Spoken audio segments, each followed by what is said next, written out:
noi che campamo sempre su tacciappa, che non potremo dire mai la nostra, senza che qualcheduno poi ne chiappa, e che niente contamo né demoscia, potemo solamente fare voci, e ciò che ad una nostra vita scuci.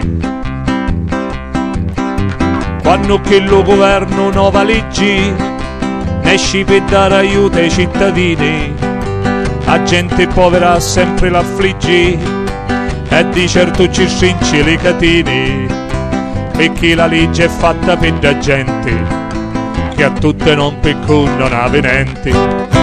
C'è con tal'anno e bosca soldi assai con le speculazioni finanziarie, e quando poi arrivano i guai ne aumentano le tasse per curare i mali che crearono sti cornuti, e noi amo a pagare zitti e muti. Con la facci pulite governanti dicono che amo a fare sacrifici, ma i privilegi so che sono tanti, su come si impersona di olifici, e ne fanno ittare sangue a tutti, vent'anni a rota lì momenti brutti.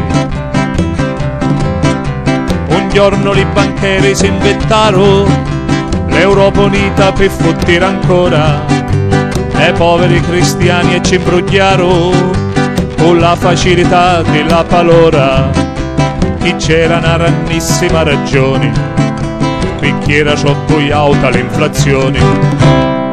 E intanto tutto quello che costava a 1000 lire €1 diventava, ed ogni cosa che la gente cattava tan un coppo o doppio aumentava, e a ognuno di noi, povero Cristo, diminuiva lo potere d'acquisto.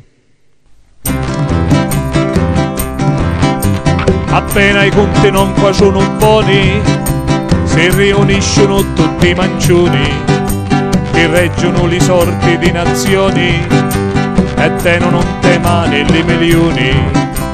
Una cosa che più peggio non c'è, e si chiama così ABCE.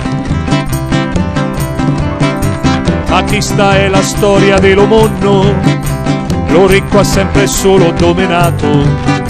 Io penso che il rimedio non ce ne sono, quando una scintallò lato sbagliato, potremo solamente noi sperare che ne lasciano pane per mangiare.